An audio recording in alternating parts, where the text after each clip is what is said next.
702. The Clement Manyathela Show. Let's walk the talk. And her name is Patricia de Lille, who joins us now via Zoom from Cape Town. Minister de Lille, great to chat to you. Good morning. Good morning, Clement, and to your team also, and thank you for the opportunity. I want to start off with some green shoots, some, positive news that we got not so long ago about South Africa recording over 10 million international arrivals in 2025. That's like a 17.6% increase and the highest ever. What did we actually get right this time around? Well, Clement, it was not by coincidence, but by design of choosing deliberate policies and also forming partnerships with the private sector. So together we produced a tourism growth partnership plan that was approved by Cabinet, and we selected 5 priorities. And amongst the 5 priorities, we said the first issue that we need to settle for ease of access of people to come to our country is to deal with the visa reforms. And we have finally achieved that now with the electronic travel authorization that is being produced by Home Affairs together with State Security Agency and also the Department of Tourism. So that is a big enabler to draw more people to our country. We tested the system with G20 countries, and now we have got open skies for India, China, Indonesia, all of those big markets. But we also said that, we have not totally recovered in terms of the number of direct flights that we used to have before COVID. So our other strategy was we then started developing a joint strategy that we call route development marketing. And we went around the world and we contacted airlines and we marketed the country together with the private sector. Because those are the 2 big things that you need to have. But what is also important is that destination marketing. Government put in about 1 billion, the private sector put in 30 billion. And I said, guys, let us have one joint market strategy. And that committee is chaired by Mr. Jerry Mabena, who is also the chairperson of the Tourism Business Council. And once we started pulling together and collaborating, you could see the visible difference. But then we also had to deal with the perception that, South Africa is all about safaris and Table Mountain. And we had to then start a deliberate campaign to market all 9 provinces, to begin to show our different tourism offering in our small towns, our villages, our townships, just to diversify our tourism offering. And the one success was the story of the Khadumudumo Dinosaur Interpretation Center, where we partnered with the private sector and the European Union, and we built this beautiful center right inside a national park, a Golden Gate in the Free State. And since we launched it in June last year, by December, we had received 80,000 visitors. Wow. So it's all part of the plan, but the final one is that we should be in is priority number 1 in terms of government's 3 key priorities to build an inclusive economy and job creation. So we also said that this is the budget of the contribution from government that we have to create jobs.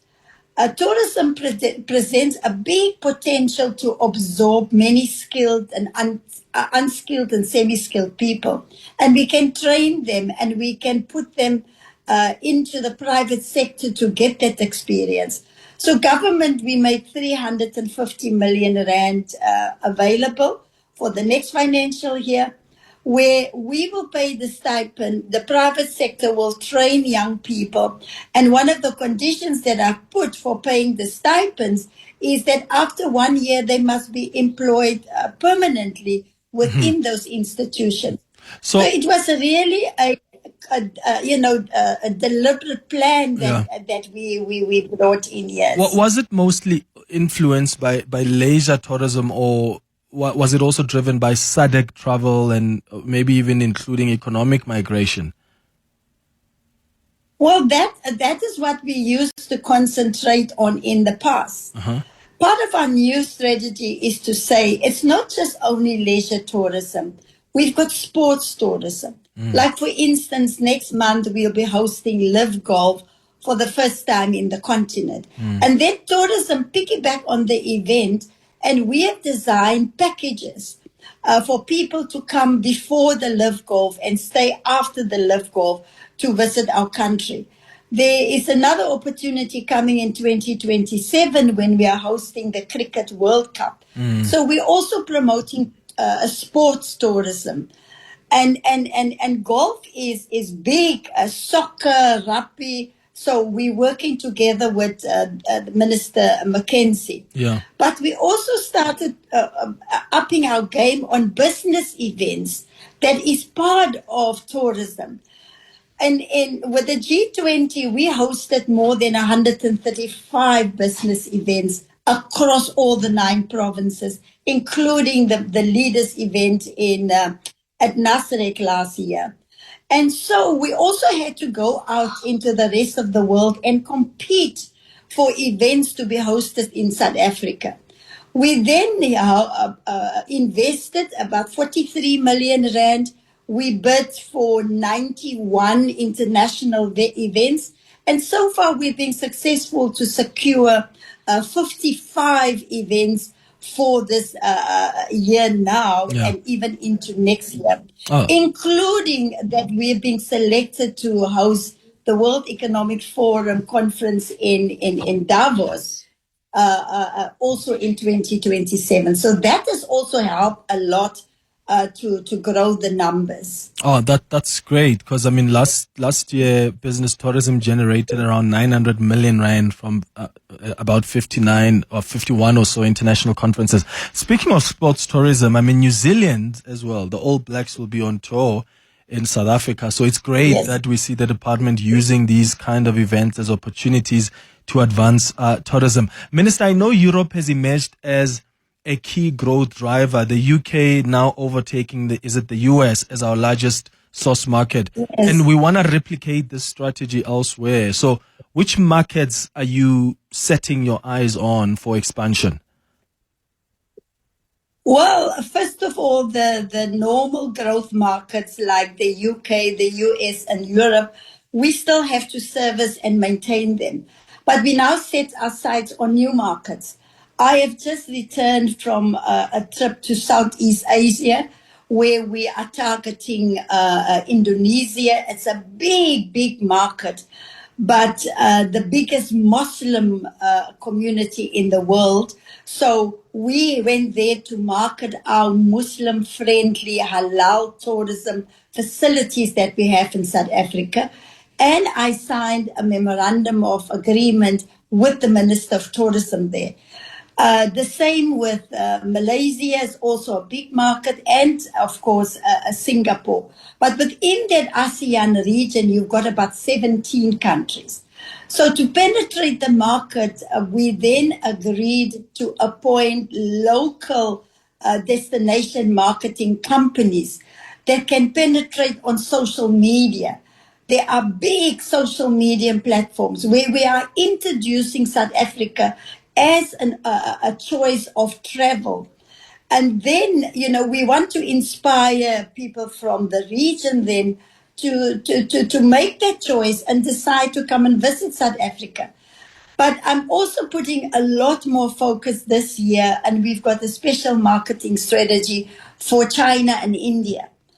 Because especially China, there are great opportunities. China don't have to worry about visa anymore.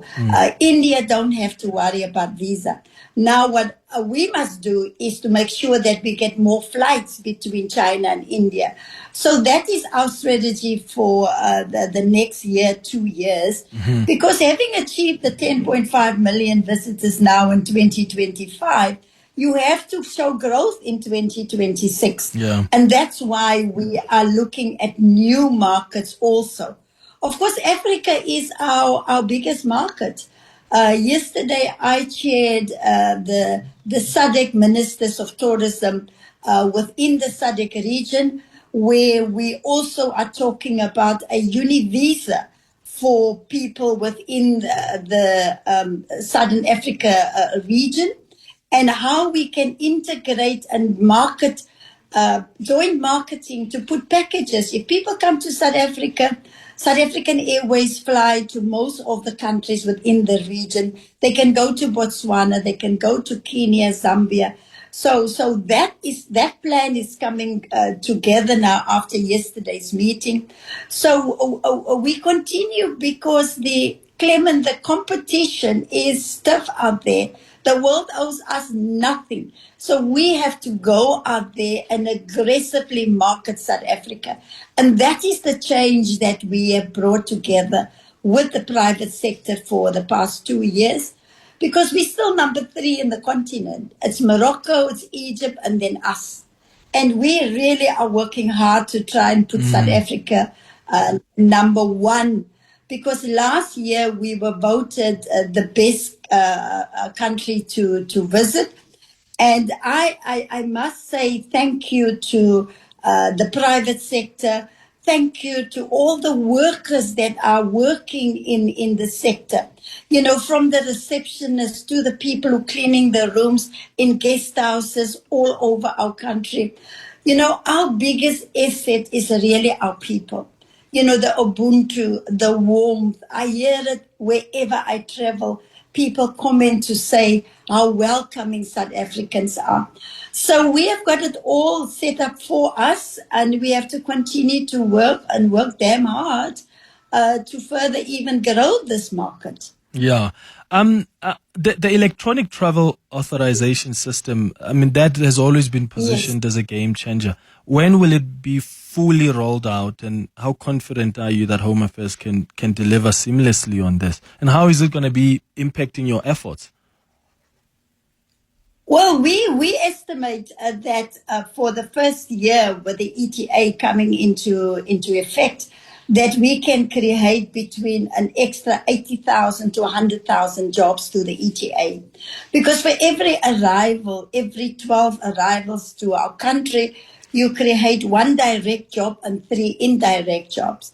In my last discussion with the minister, because we are now putting a marketing strategy together to market the ETA all over the world, and from the end of March this year, it will become fully operational.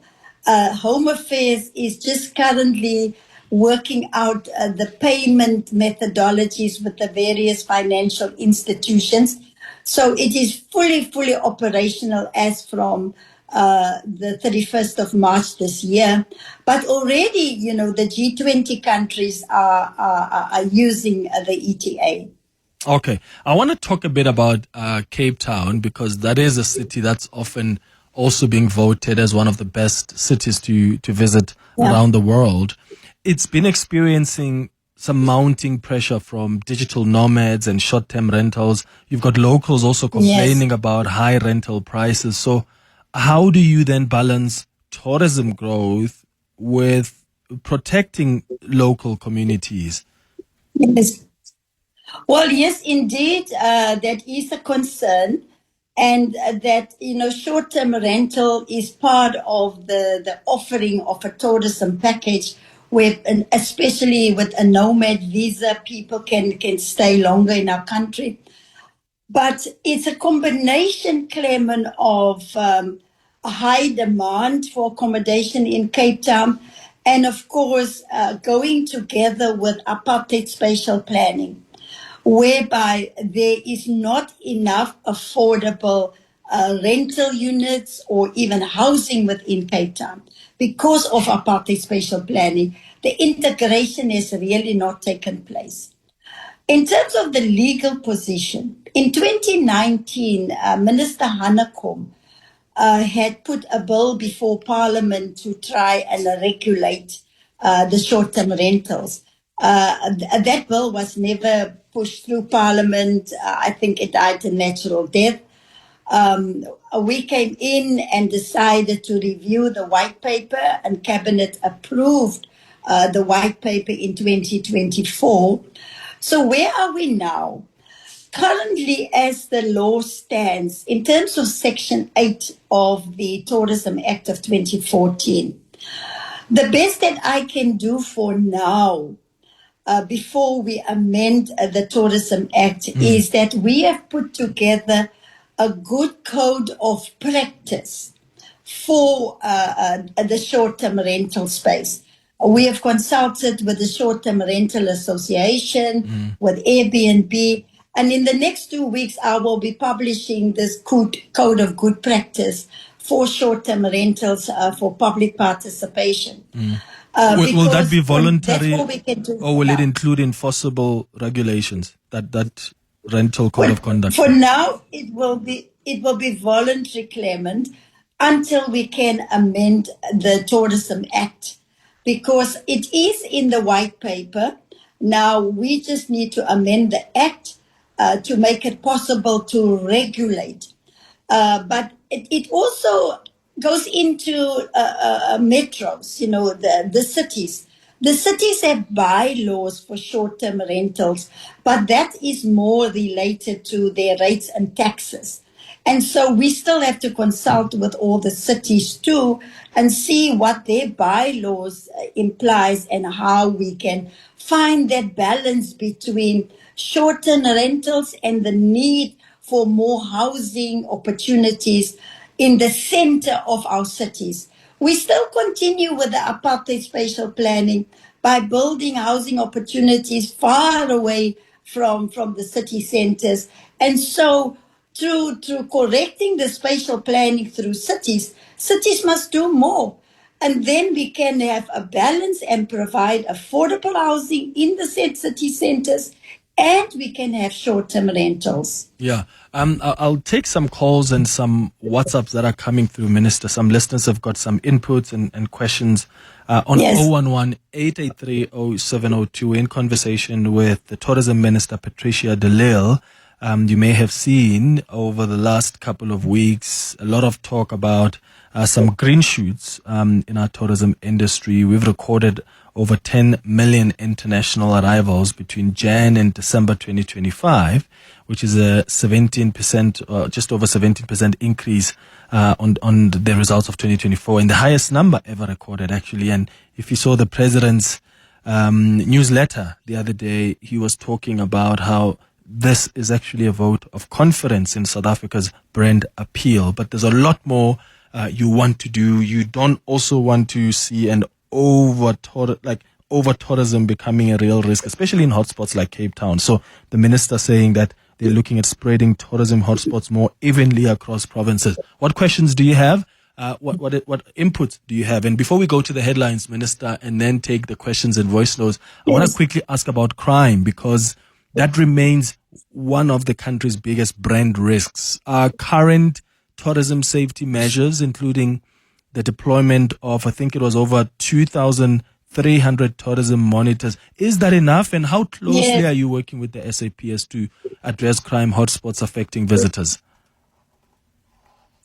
Yes, we have already 2 years ago came up with a joint plan between all the stakeholders, South African Police Services, the National Prosecuting Authority, all the MECs, all the tourism authorities, and we meet on a quarterly basis to assess what more can be done. We have also got a crisis communication that we use in the event a tourist is attacked, because we regret the attack on any visitor. And as it is the main mandate of South African police to provide safety to all South Africans and our visitors, we still are working together. And this is what we've been doing for the past 2 years, Clement. The private sector invested in an application called the Secura app. So when a visitor and even local visitors download the app, You've got access at the press of a button to the South African Police Service, to about 300 private security companies. There's also a medical alert on there in case it's a medical emergency. And then we have got an operational center in Johannesburg, in Sandton, that is manned and operating on a 24-hour basis, 365 days a year. We also have got a memorandum of agreement with Google, and where those hotspots are, we engage with Google like we've done in the city of Cape Town, close by the airport, when one tourist was killed 2 years ago. So it's a big partnership. From government side, we put in 174 million. And we recruited 2,300 young South Africans. We trained them, accredited training, NQ level 4. And the police also trained them. And we then identified all the frequently visited areas in our country, like Table Mountain and some of our other national parks. And we deployed them there. Even now, this December, we also deployed 400 tourism monitors to the Border Management Authority and also to our Tambo airport. So we then also provide an aftercare service. If there was being attack on anybody, we come in, we provide interpretation services, we contact the embassies, we make sure that for the rest of the stay in our country, they will be safe. And then, of course, the NPA has changed the legislation. If the police take down a case and a case number, and that case, normally the visitors were reluctant to lay charges because they don't want to come back to our courts. But the NPA Act is being amended to make it possible for any person to appear from anywhere in the world virtually.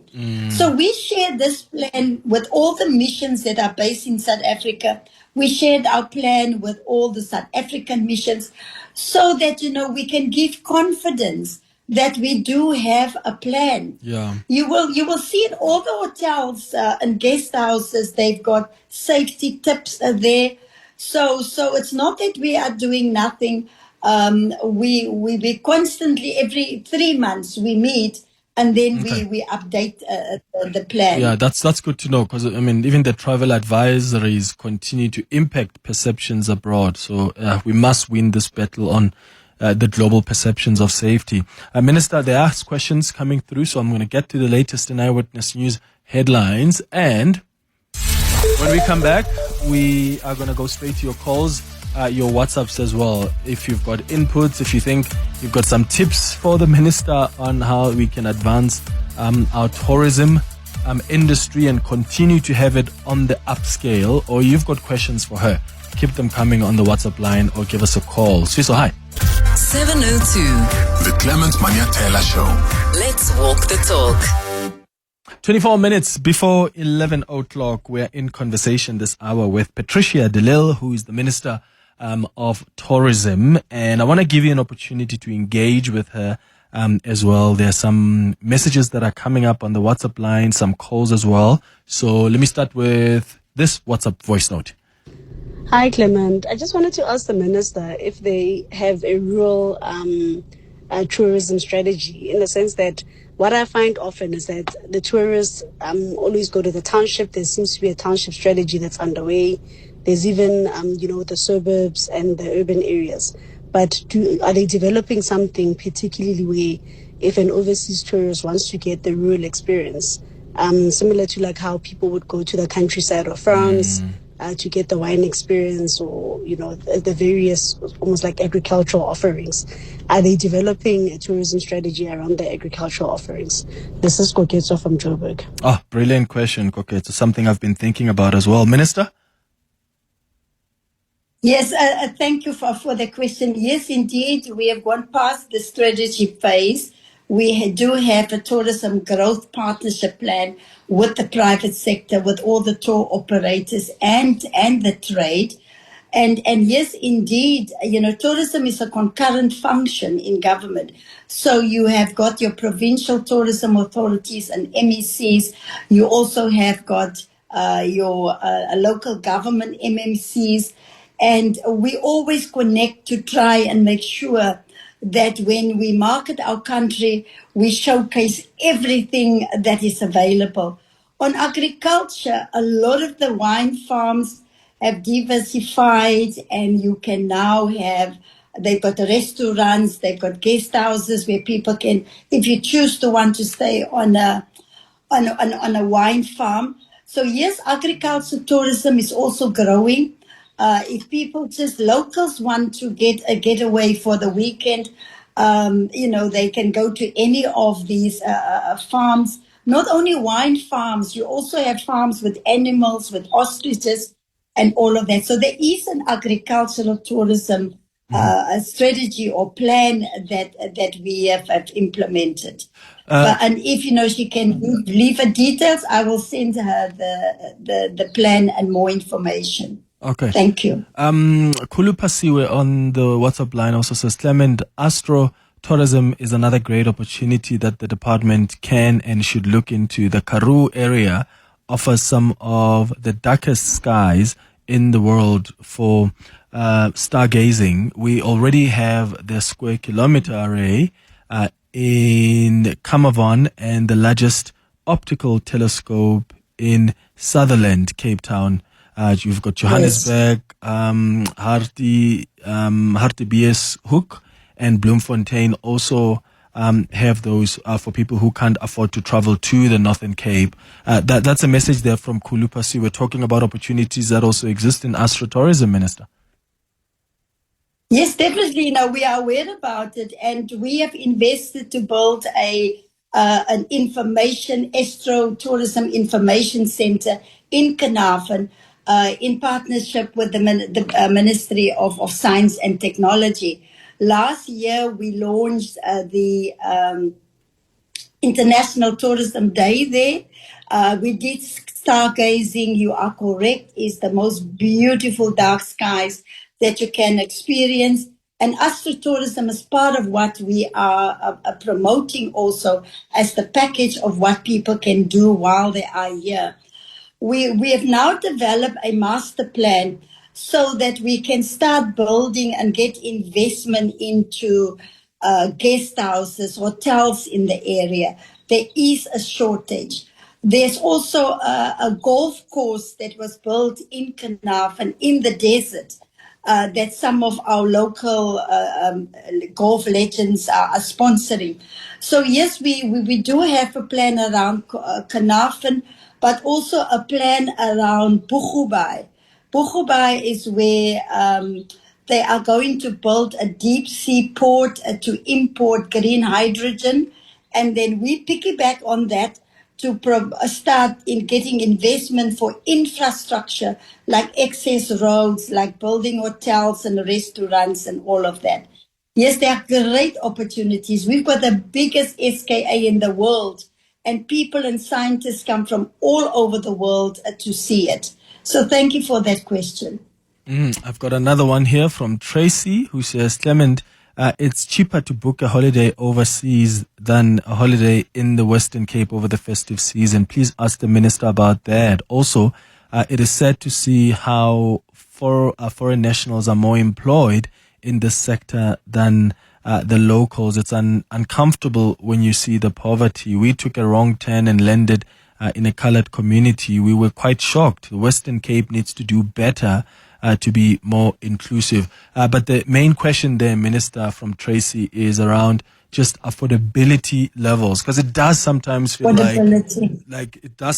like our tourism industry is catering for international travelers, but there are people who want to travel locally, but they find it too expensive because they're pricing for dollars and not for our weak rands. Yes, there are certainly certain areas in our country that's really just focusing on the international market, on the the dollars and the pound and the euros.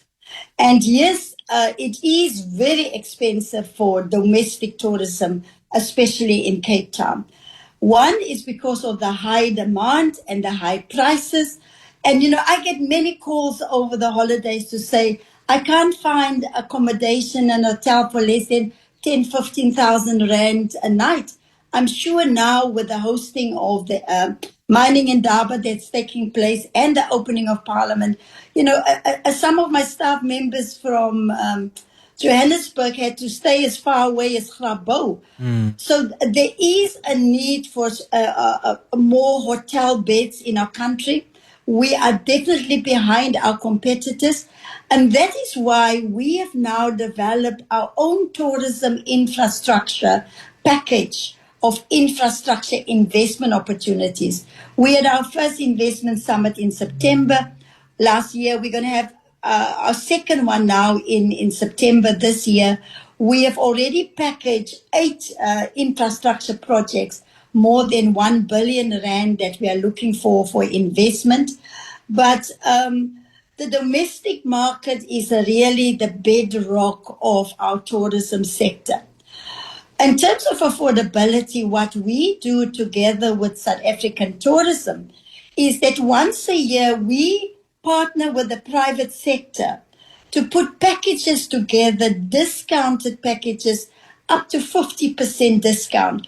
And then we market those facilities because we realize that, people can't, the cost of living is very high.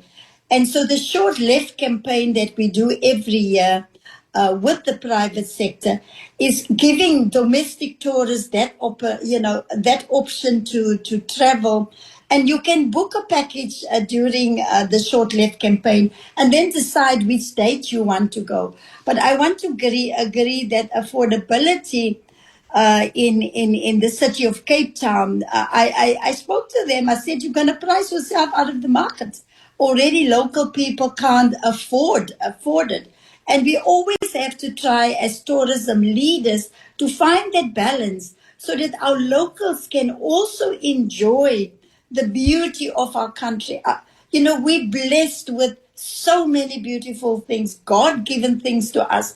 And we must make sure that our local people can also afford to enjoy those facilities. They must also enjoy this country of theirs. It's theirs as well. Let's go. It's theirs, yes. Yeah, 2 more questions from Amelia. Says, hi Clement, I've got this question for the minister. Recently I saw iSpeed, the influencer, was in Cape Town drawing large crowds and eyeballs on Cape Town. Was this a tourism department led initiative? I must confess, Minister, I don't know who this person is, but apparently he's an influencer who influences about travel, goes around the world, but he seems to have quite some incredible following. Was that backed by the Department of Tourism, is what Amelia is asking?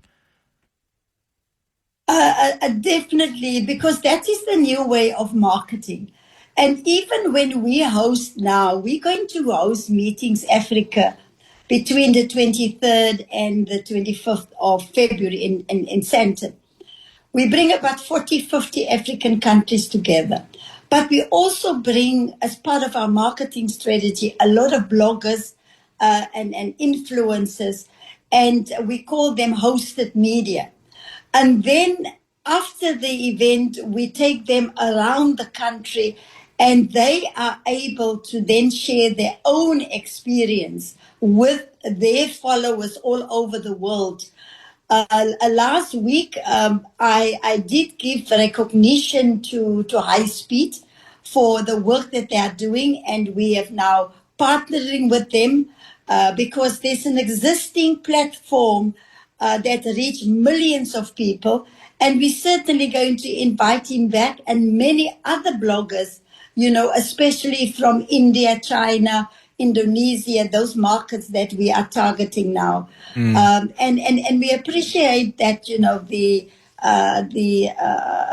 work done by the bloggers. And some of them are very objective. They will also give us advice where we can improve. The one advice was a complaint about how slow our service is at our fast food chain, and that they had to wait long at a certain food chain for for their food. And we take that feedback and we share it with the sector so that we can try and improve all the time. Yeah.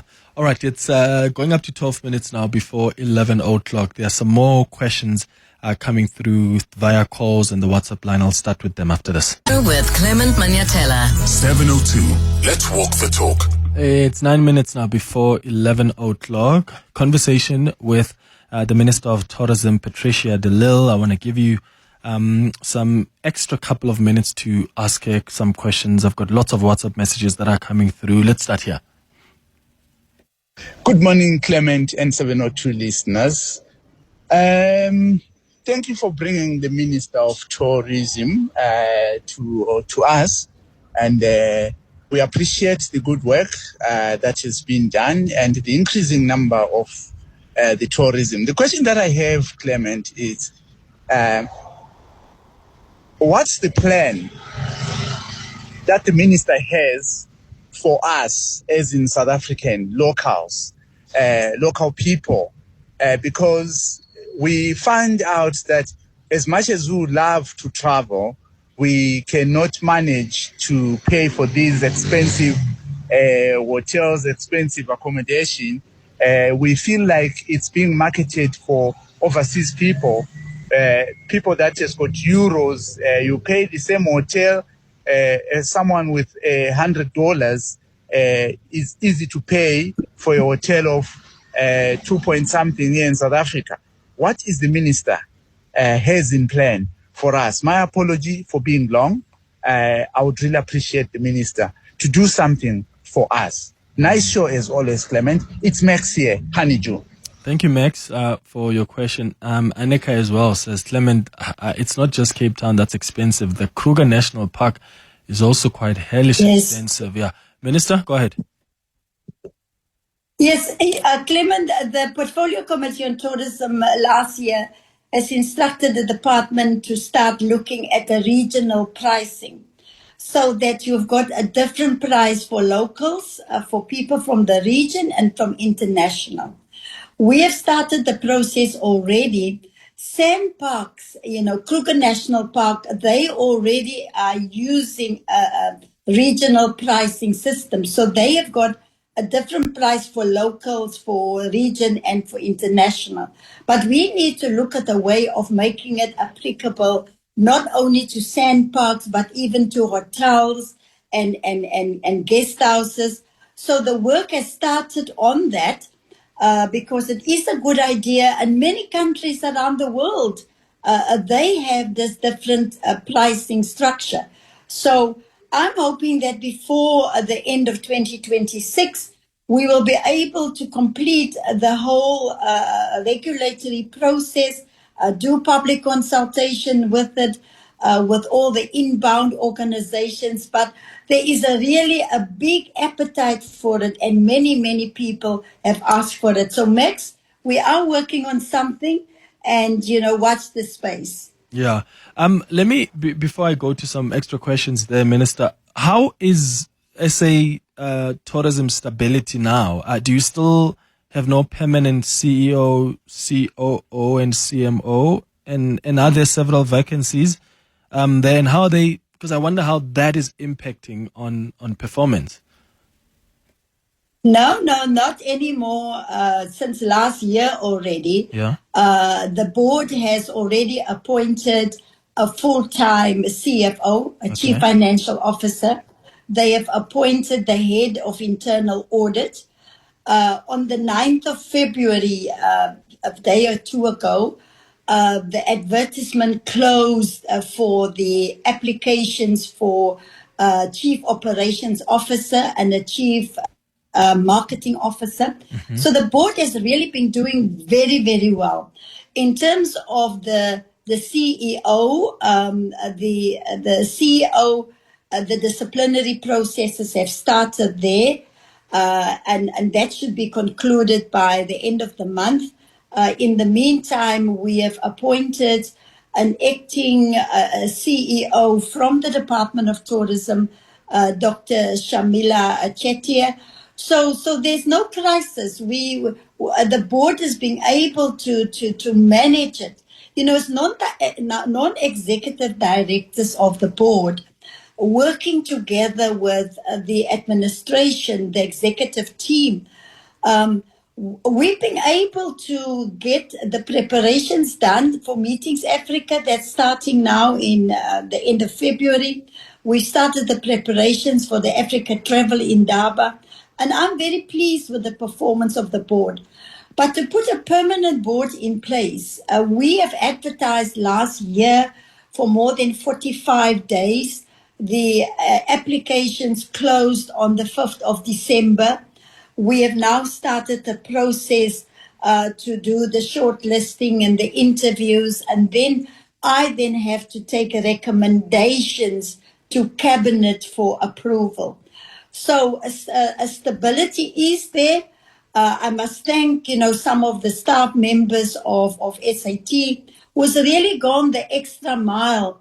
And then, of course, we have got a lot of assistance from the Tourism Business Council, where we had some blockages. We appealed to the Tourism Business Council, and through their board, they've been able to second skills to us. So we've been able to manage and mitigate the impact. But the vacancies is no longer an issue in SAT. All right. And we are working on appointing the new board. Okay. Thank you, Clement. I got that. Just quickly, Minister, we've got 10 seconds left. Tula says, Clement, a question for the Minister. Why don't we charge visa fees for Europeans when they charge us exorbitant visa entry fees? I agree with you. Every country has got their own internal visa prices. And now the Minister of Home Affairs, whose mandate it is, will look at the fee that in terms of the electronic authorization system, they are going to charge a fee. But I agree with you. It's exorbitant prices that we have to pay for Shanghai and all of these visas.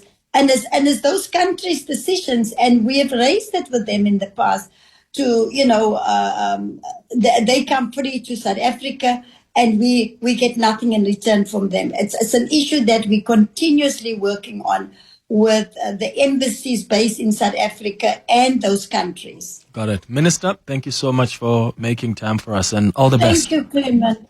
Thank you. All the best to you too and your team. Thank you. Bye-bye. Before 11.